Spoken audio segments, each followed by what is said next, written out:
আজকে আমি তোমাদের সকলের সামনে একটা ডায়েটের রেসিপি নিয়ে হাজির হয়েছি। একদম কম তেলে কি করে ডায়েটের রেসিপি তৈরি করতে হয় সেটা তোমাদের সঙ্গে শেয়ার করব। আজকে আমি একটা ডিনার কিংবা লাঞ্চের রেসিপি নিয়ে চলে এসেছি। প্রথমে আমি কিছুটা পরিমাণে পনির নিয়ে নেব। পনিরটাকে আমি ছুরির সাহায্যে একদম ছোট ছোট করে কেটে নেব। আর কিছুটা পরিমাণ পনির আমি একটু বড় সাইজের করে কেটে রেখে দেব। ছোট করে কাটা পনিরের টুকরোগুলো এবার আমি ফ্রাই প্যানে সামান্য পরিমাণে একটু তেল নিয়ে তাতে দিয়ে দেব সমস্ত পনিরের ছোট ছোট টুকরোগুলো। পনিরের টুকরোগুলোর মধ্যে আমি সামান্য পরিমাণে পিঙ্ক সল্ট আর দিয়ে দেব একটু গোলমরিচের গুঁড়ো। এটা দিয়েই কিন্তু আমি এই পনিরটাকে একটু ভেজে নেব।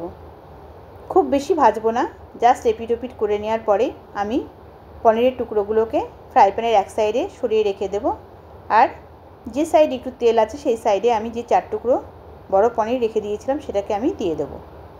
এতে আমি সামান্য পরিমাণে একটু লবণ আর দিয়ে দেব কিছুটা পরিমাণে কাশ্মীরি লঙ্কার গুঁড়ো। কাশ্মীরি লঙ্কার গুঁড়ো কিন্তু স্বাদের জন্য নয়, এটা জাস্ট আমার দেখার সৌন্দর্যের জন্য। এটা দিয়ে আমি একটু এপিট ওপিট করে নেব। এগুলোকে খুব বেশি আমি ভাজবো না। এরকমভাবে করে নেওয়ার পরে আমি এটাকে তুলে রেখে দেবো এই 4 টুকরো বড় পনিরকে।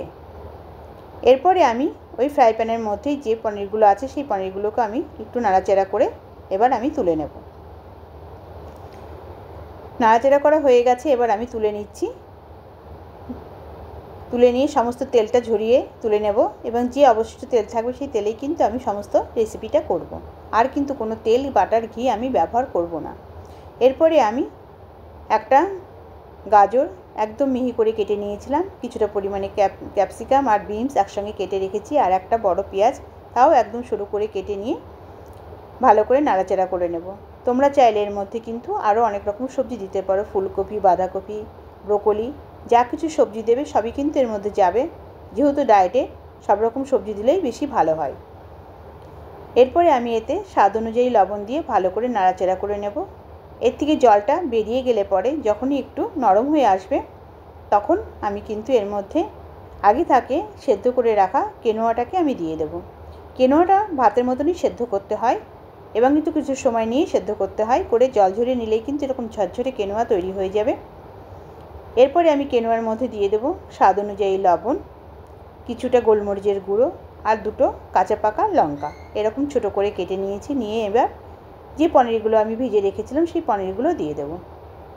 দিয়ে ভালো করে আমি নাড়াচাড়া করে নেব। নাড়াচাড়া করতে করতেই আমার যখন রং ধরে যাবে তখন কিন্তু এই রেসিপিটা তৈরি হয়ে যাবে। এরকম একটা হাই প্রোটিনযুক্ত ব্রেকফাস্ট কিংবা ডিনার কিংবা লাঞ্চ যে কোনো সময় এটা তোমরা খেতে পারো। এর সঙ্গে যদি কিছুটা পরিমাণে শসা থাকে তাহলে তার কোনো কথাই থাকে না। এইভাবে তৈরি হয়ে গেল আমার একটা ডায়েটের থালি। তোমাদের কেমন লাগলো দেখো। তোমাদের যদি ভালো লাগে লাইক, কমেন্ট, শেয়ার করে দিও বন্ধুরা।